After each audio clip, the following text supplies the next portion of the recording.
Hello student, आज एक बड़े इंटेलिजेंस यूट्यूब चैनल में आपका स्वागत है।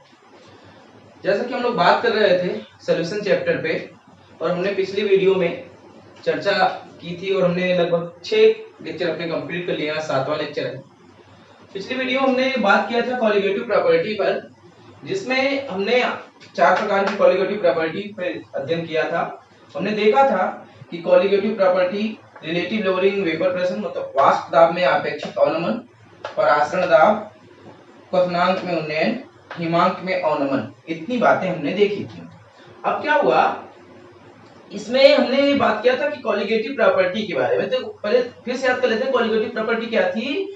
तो वे गुणधर्म या किसी विलेय के वे गुण जो विलेय पदार्थों के अणुओं की संख्या पर निर्भर करते हैं, उसे हम क्या बोलते हैं, अणु संख्य गुणधर्म के नाम से जानते हैं। मतलब विलेय अणुओं की संख्या पर निर्भर करने वाले गुणों को हम अणु संख्य गुणधर्म के नाम से जानते हैं। देखिए, ये वाष्प दाब में हमने सूत्र लिखा है। ये सूत्र अपने पिछले वीडियो में हमने ड्राइव किया है। जो लोग वीडियो में नए हैं और डिस्क्रिप्शन बॉक्स में जाकर पुराने वीडियो को देख लेंगे, पिछले वीडियो को देखेंगे।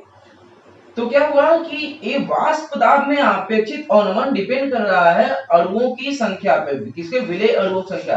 ये हमारा विलेय के मोलों की संख्या, तो विलेय के मोलों की संख्या पे डिपेंड कर रहा है कि नहीं कर रहा है? कर रहा है। दूसरा, परासरण दाब डिपेंड कर रहा है किस पर? परासरण दाब डिपेंड कर रहा है ये भी विलेय अणुओं की संख्या पर। एलिवेशन इन बॉइलिंग पॉइंट मतलब टीबी जो डिपेंड कर रहा है किस पर? ये भी देख रहे हैं हम लोग, तो W/A मतलब विलेय के मोलों की संख्या पर, विलेय के अणुओं की संख्या पर। अब देखते हैं ये भी यहाँ पर भी डिपेंड कर रहा है। तो अर्थात हम कह सकते हैं कि ये चारों जो गुण हैं वे विलेय अणुओं की संख्या पर डिपेंड कर रहे हैं, अर्थात ये अणुसंख्य गुणधर्म है। अब अणुसंख्य गुणधर्म है तो दूसरी चीज क्या है कि कोई भी अणुसंख्य गुणधर्म विलेय के अणुभार के व्युत क्रमानुपाती होता है। हमें बात इसमें देखते हैं, हमेशा हमारा क्या आ रहा है, यम नीचे ही आ रहा है। तो हम बोल सकते हैं एक लाइन और कि कॉलिगेटिव प्रॉपर्टी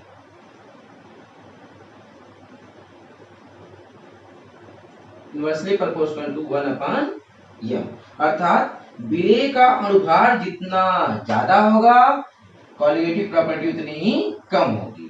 तो ये हो सकता है।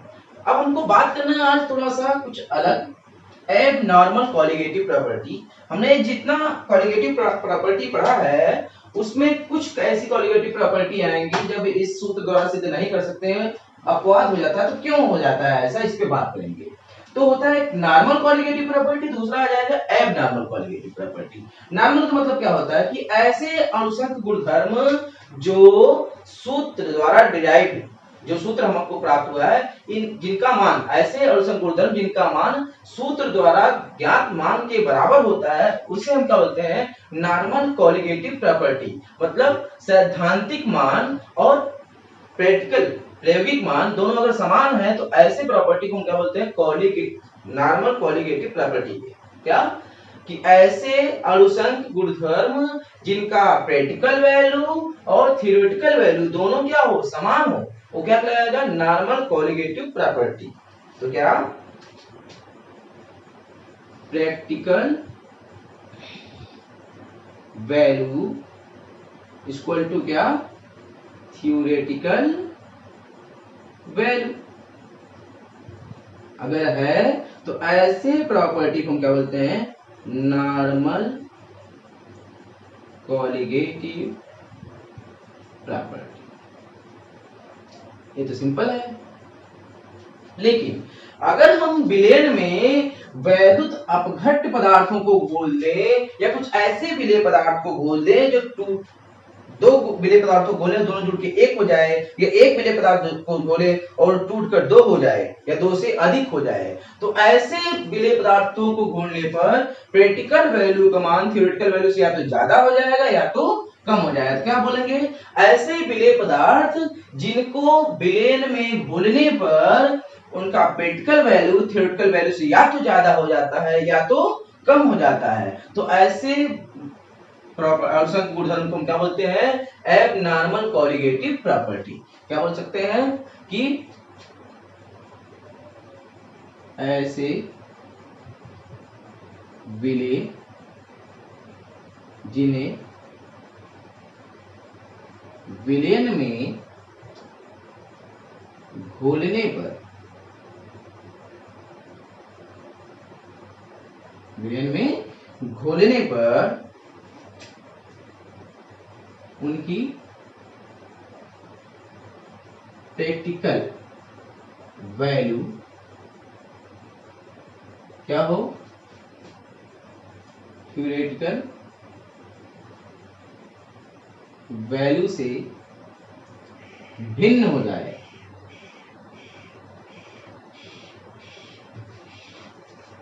क्या कहलाते हैं? तो थ्योरेटिकल वैल्यू से भिन्न हो तो उसे क्या बोलते हैं? एबनॉर्मल कोलिगेटिव प्रॉपर्टी के नाम से जानते हैं। अब क्या होता है कि जो एबनॉर्मल कोलिगेटिव प्रॉपर्टी शो होती है, इसकी व्याख्या के लिए वान ठाप ने, किसने?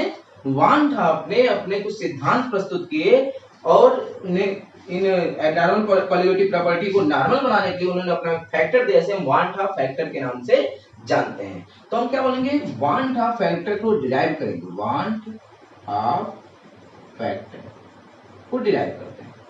तो वान ठाप ने जो सिद्धांत दिया उन्होंने बताया क्या? कहा कि एबनॉर्मल प्रॉपर्टी जो होती है वो दो कारणों से हो सकती है, एक वियोजन से और दूसरा संयोजन से। किससे? वियोजन से और दूसरा संयोजन से। तो क्या कर सकते हैं? नंबर 1 लिखेंगे हम लोग, विलेय पदार्थों की वियोजन प्रकृति के कारण, वियोजन प्रकृति के कारण। ठीक है, तो क्या होगा कि विलेय पदार्थ की वियोजन प्रकृति, तो हम जानते हैं कि सभी वैद्युत अपघट्ट में वियोजन की क्षमता पाई जाती है। प्रबल वैद्युत अपघट्ट है, दुर्बल वैद्युत अपघट्ट है, तो उनमें वियोजन की प्रकृति पाई जाएगी। तो अगर हमने वैद्युत अपघट्ट पदार्थ ले लिया, क्या लिया कि माना कोई वैद्युत अपघट्ट पदार्थ है, इसको हम विलेन में घोल लिए, विलेन में घोलते हैं तो क्या होगा कि वो दो भागों में टूट जाएगा, प्लस और माइनस में। तो हमने जो बात किया कि हमने एक विलेय पदार्थ घोला है, लेकिन टूट कर क्या हो जा रहा है? दो खंडों में टूट जा रहा है, प्लस और माइनस, दोनों दो घटकों का काम करेगा। जिससे क्या होगा कि अब जो हमने बात किया था कि हमारा एक अणु होगा, अब वहां पे क्या हो जा रहा है? दो या दो से अधिक अणु हो जा रहा है। इसके कारण प्रैक्टिकल वैल्यू का मान थ्योरेटिकल वैल्यू से अधिक हो जाएगा, जितना हमने माना था उससे अधिक हो जाता है। तो हम क्या बोलते हैं कि यदि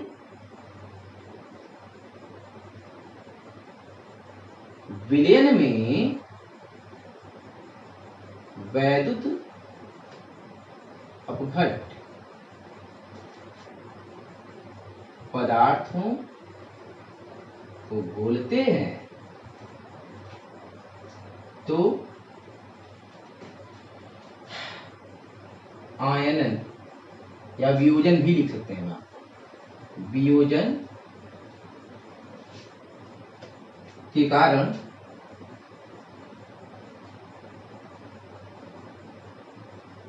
अणुओं की संख्या अपेक्षाकृत अधिक हो जाती है। भाई हमने एक बोला, लेकिन टूट कर एक से अधिक में हो जाएगा, तो हमने अपेक्षाकृत क्या हो गया? अधिक हो गया। जिसके कारण इनका जो अनुसंग गुणधर्म होगा, उसकी प्रैक्टिकल वैल्यू, जैसे जो हम प्रैक्टिकली ज्ञान करेंगे, उसकी थ्योरेटिकल वैल्यू से क्या हो जाएगा? अधिक हो जाता है। तो क्या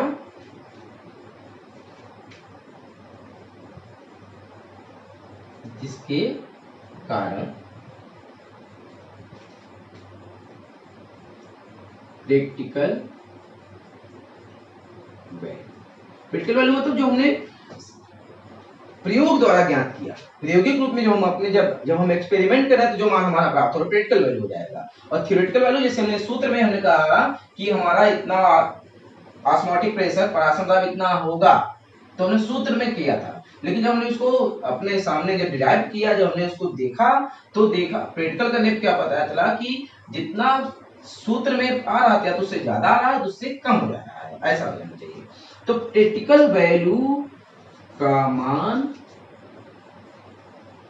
थ्योरेटिकल वैल्यू से क्या हो जाएगा? अधिक हो जाएगा।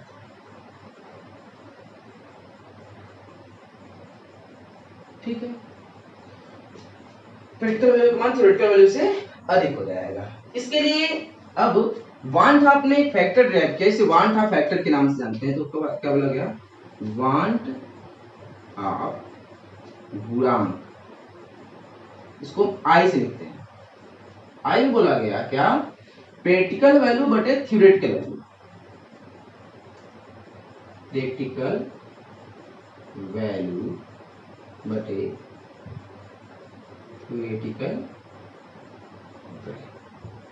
इससे हम आई के मान को ज्ञात कर सकते हैं। इसके लिए कुछ सूत्र डिराइव करना पड़ेगा। जैसे हमने कहा कि मान लेते कोई एक वैद्युत अपघट्य है AX BY, ठीक है। जब इसको हम तोड़ते हैं तो टूट कर क्या हो जाएगा, XA और YB। हमने कहा कि जब समय t बराबर 0 था तो ये कहाँ होगा, 1 मोल रहा होगा, ठीक है। t बराबर जब 0 मतलब अभिक्रिया जब शुरू नहीं हुई तो ये हम मान लेते 1 मोल था, उस दौरान यहाँ पर बना भी नहीं होगा, ये 0 मोल रहा होगा। लेकिन t समय बाद क्या हुआ होगा, मान लेते हैं यहाँ पे समथिंग कुछ बना होगा, ये टूट कर अल्फा बना होगा, ये भी अल्फा, कितना अल्फा, मान लेते हैं यहाँ अल्फा y अल्फा और ये x अल्फा बना, तो कितना बना अल्फा, तो कितना कमी हो जाएगी यहाँ से 1 माइनस अल्फा की कमी हुई होगी तब जाके बना। तो अब इसके लिए ये अल्फा क्या है, वियोजन की मात्रा है। तो वियोजन की मात्रा और आई के बीच में हमको अगर संबंध स्थापित करना होगा तो हम भी बोलेंगे आई बराबर हम क्या बोलते हैं, आई बराबर प्रयोग से मतलब वियोजन से पूर्व अणुओं की संख्या बटे वियोजन के पश्चात अणुओं की संख्या बटे वियोजन से पूर्व अणुओं की संख्या। तो वियोजन के पश्चात कितना हुआ, कुल अणु कितने हैं, 1 minus alpha plus x alpha plus y। तो क्या लिख सकते हैं, वियोजन के पश्चात अणुओं की संख्या, फिर वियोजन से पूर्व अणुओं की संख्या, दो बातें। तो देख लेते हैं दोनों। आई का मान यहां रखते हैं, वियोजन से पूर्व और वियोजन के पश्चात आई बराबर वियोजन से पूर्व कितना है, 1 था, तो बटे 1 कर लेते हैं, कोई दिक्कत नहीं।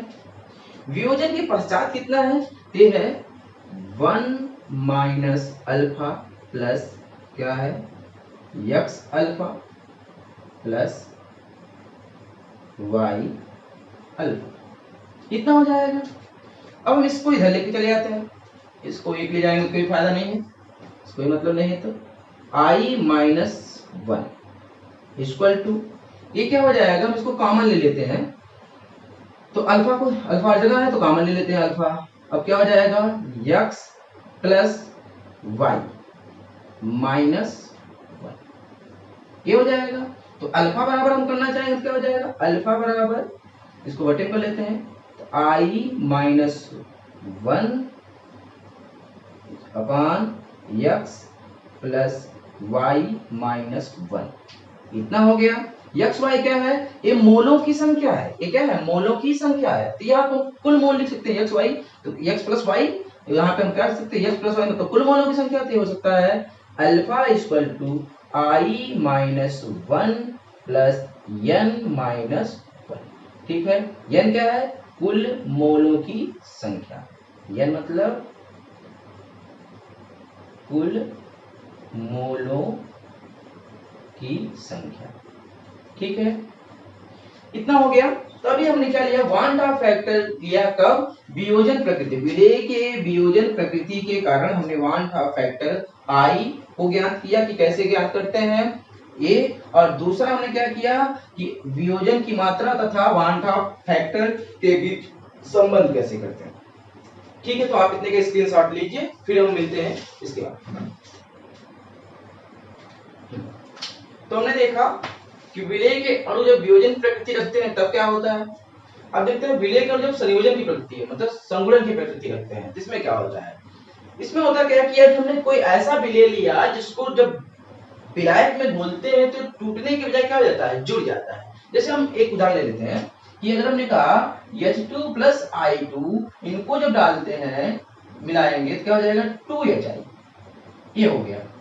तो देखिए ये संगुणन हो रहा है, ठीक है। और अगर हमने कह दिया यही कि NaCl, ये है जब इसको हम डालते हैं तो Na प्लस NCl माइनस, ठीक है, ये वियोजन हो रहा है। तो अब अगर कोई ऐसा विलेय है जिनको डालें और संगुणित हो जाए तो इनके अणुओं की जो संख्या होती है अपेक्षाकृत कम हो जाएगी। जब अणुओं की संख्या कम हो जाएगी तो अणुसंघ की गुणधर्म भी कम हो जाएगा, मतलब प्रैक्टिकल वैल्यू थ्योरेटिकल वैल्यू से कम हो जाएगी। यहाँ पर प्रैक्टिकल वैल्यू थ्योरेटिकल वैल्यू से अधिक होती है, यहाँ पर प्रैक्टिकल वैल्यू थ्योरेटिकल वैल्यू से कम होती है, ठीक है। एक चीज यहाँ पर बता दें कि वांटा फैक्टर का मान सदैव 1 से अधिक होगा कब, वियोजन की प्रकृति में। प्रैक्टिकल वैल्यू मान ज्यादा है, थ्योरेटिकल वैल्यू मान कम है, तो इसका मान सदैव 1 से अधिक होगा, ये बात ध्यान रखिएगा। चलिए अच्छा यहाँ बात करते हैं। तो हमने कहा कि यदि कोई ऐसा विलेय पदार्थ लेते हैं जिनमें संयोजन की प्रकृति पाई, संगुणन की प्रकृति पाई जाती है, यदि ऐसे विलेय पदार्थ जो संयोजन प्रकृति प्रदर्शित करते हैं, ऐसे विलेय पदार्थ जो संयोजन प्रकृति प्रदर्शित करते हैं, विलायक में घोलते हैं तो अणुसंघ गुणधर्म अपेक्षाकृत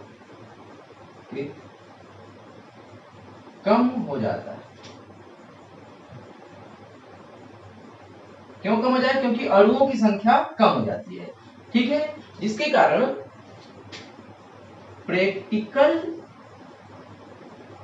वैल्यू का मान थ्योरेटिकल वैल्यू से कम होगा, थ्योरेटिकल वैल्यू से कम हो जाएगा। तो प्रैक्टिकल वैल्यू का मान थ्योरेटिकल वैल्यू से कम हो जाएगा, तो ऐसे को क्या बोलते हैं, क्या है, ये भी एक प्रकार का अपसामान्य गुणधर्म है। होना क्या चाहिए, दोनों का मान बराबर होना चाहिए, लेकिन यहाँ पर एक बार अधिक हो गया और एक बार यहाँ पर कम हो गया। इसके लिए क्वांटम फैक्टर के लिए हम यही बात करेंगे, क्या I बराबर प्रैक्टिकल वैल्यू बटे थ्योरेटिकल वैल्यू। यहाँ पर भी क्या लिखेंगे, I बराबर practical value upon theoretical value. लेकिन I का मान तो वांटा फैक्टर का मान अब की बार 1 से कम होगा। यहाँ पर I का मान 1 से कम होता है संगुणन के लिए, लेकिन यहाँ पर I का मान 1 से अधिक होता है। दो बातें होंगी। अब कोई एक उदाहरण ले लेते हैं, जैसे हमने कहा कि एक उदाहरण लेते हैं, Na goes to An, ऐसा हो गया, Na goes to An मतलब A जुड़कर ऐसा हो जा रहा है, आपस संगुणित हो जा रहे हैं।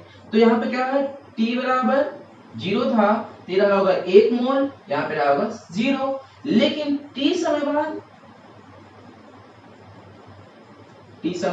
बाद यहाँ पर क्या हुआ होगा, 1 माइनस अल्फा, यहाँ पे क्या हुआ होगा, अल्फा अपॉन यन, ठीक है, अल्फा कम हुआ, यहाँ पे हो गया। अब इसके लिए क्या होगा, अगर हमको I ज्ञात करना है तो I के लिए फिर हम बोलेंगे संयोजन से के पश्चात अणुओं की संख्या बटे संयोजन से पूर्व अणुओं की संख्या।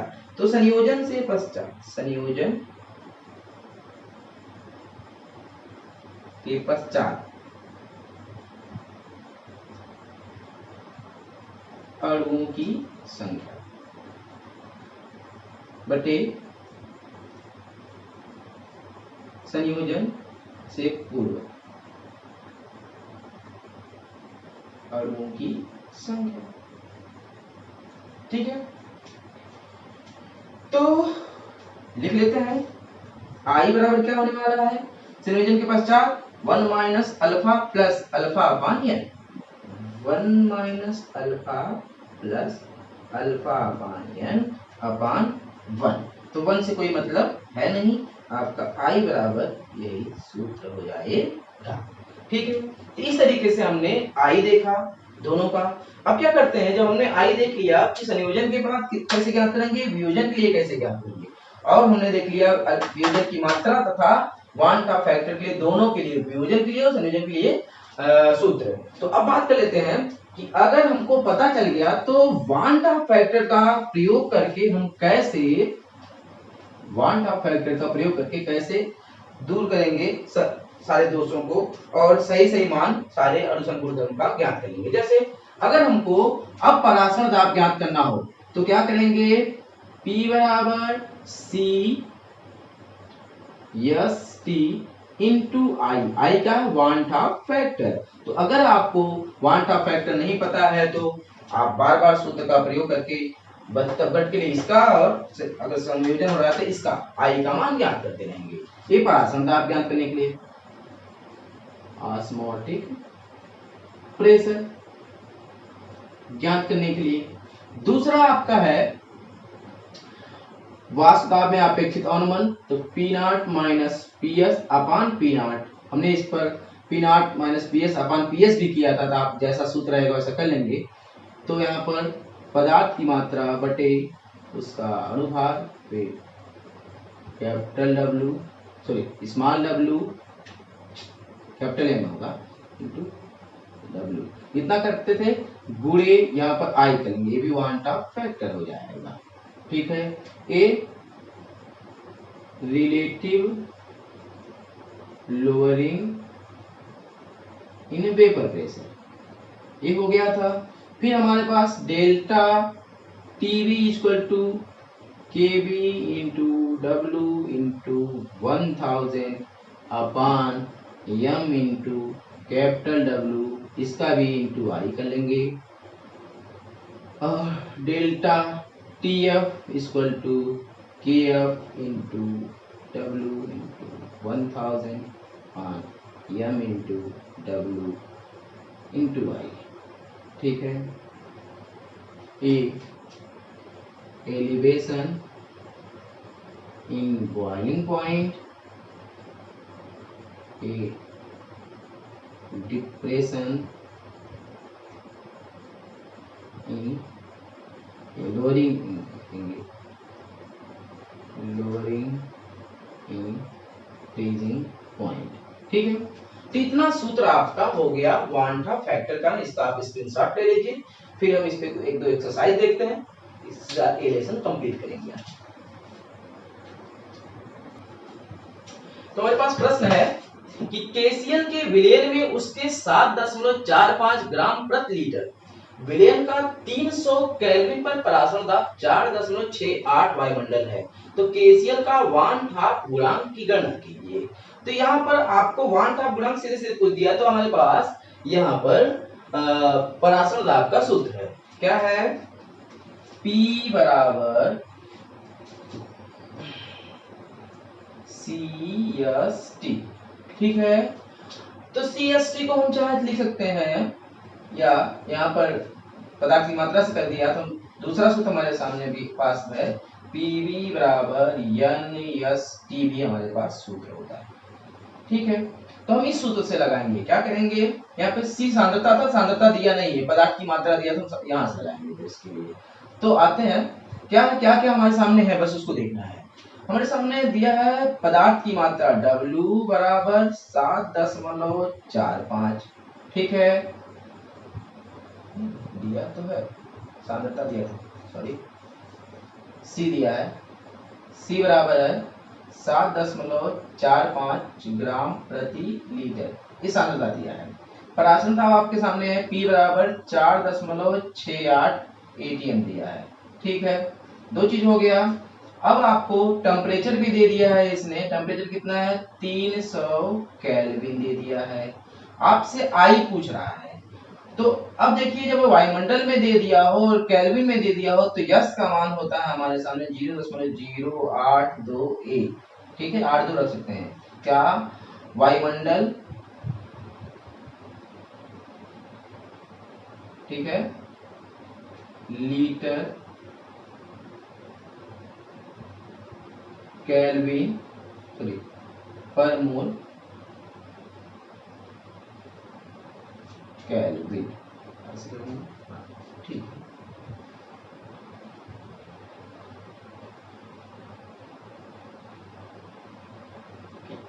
ये मात्र था हमारा।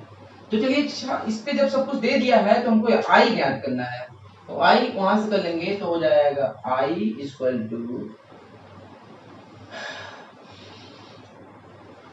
कैसे करेंगे, P बराबर सी एस टी इंटू आई, तो आई इक्वल टू हो जाएगा सी एस टी अपान,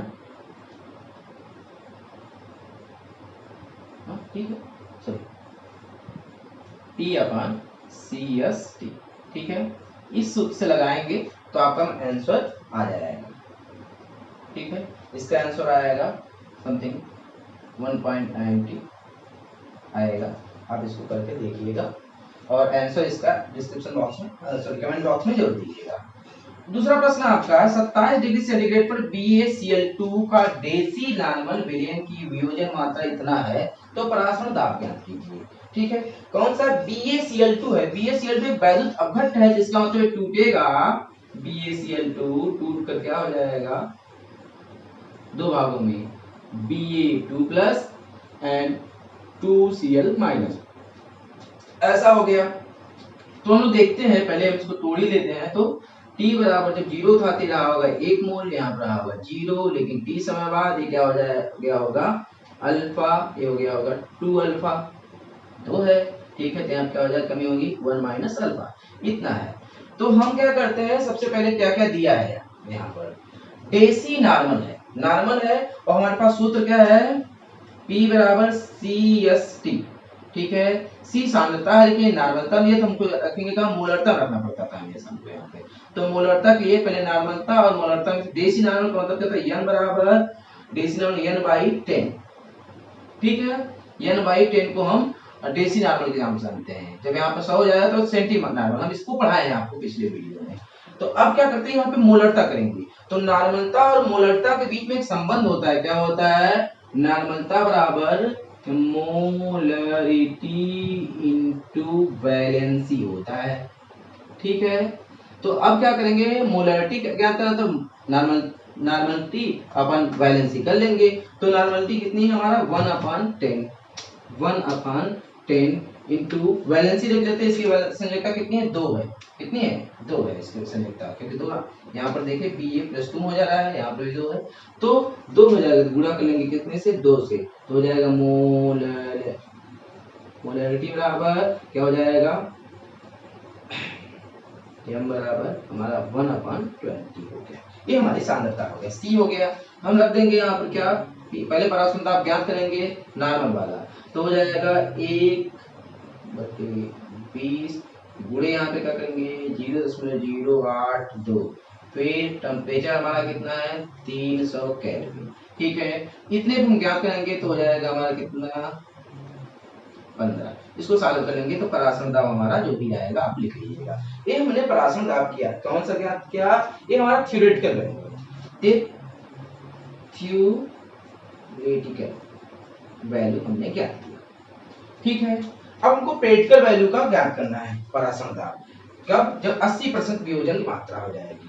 तो वियोजन मात्रा और आई, देखिए practical value upon theoretical value, तो आई बराबर था practical value upon theoretical value, तो पहले हम थ्योरेटिकल ज्ञात कर चुके हैं, प्रैक्टिकल ज्ञात करने के लिए हमको आई ज्ञात करना पड़ेगा। इसके लिए क्या करना पड़ता है, आई बराबर हमने देखा था उसमें, तो वियोजन के पश्चात अणुओं की संख्या बटे वियोजन से पूर्व अणुओं, वियोजन से पूर्व अणुओं की संख्या 1 थी, वियोजन के पश्चात कितनी हुई है 1 माइनस अल्फा प्लस 2 अल्फा, तो यहाँ पे प्लस और माइनस अल्फा कैंसिल, तो क्या हो जाएगा 1 प्लस 2 अल्फा, आई बराबर 1 प्लस 2 अल्फा। अल्फा कितना है 80%, 80% को अगर हम एक मतलब 80% है, 80% मतलब अगर एक भी लिया था तो इसका क्या 0.8 हो जाएगा। तो आई बराबर हम करना चाहेंगे क्या हो जाएगा हमारा 1 प्लस 2 इंटू 0.8, ठीक है। इसको 8 गुना 16 और 16 और 1 17, ठीक है। तो ये हो जाएगा आई बराबर हो जाएगा 1.7।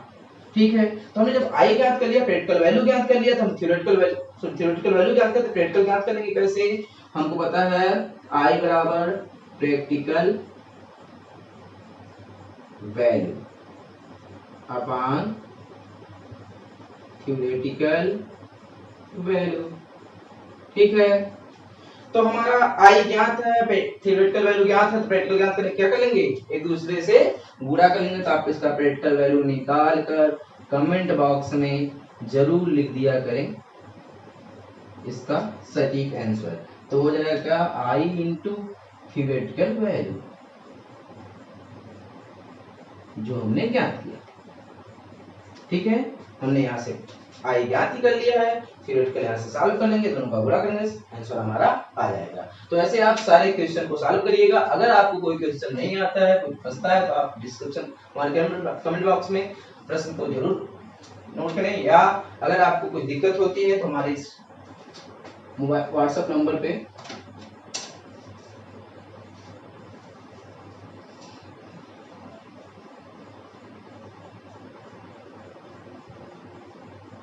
ये हमारा मोबाइल नंबर है जिस पर आप व्हाट्सएप करके प्रश्न का आंसर पूछ सकते हैं। ठीक है, आज के लिए इतना ही। इसी के साथ ये लेसन भी कंप्लीट हुआ। Good bye.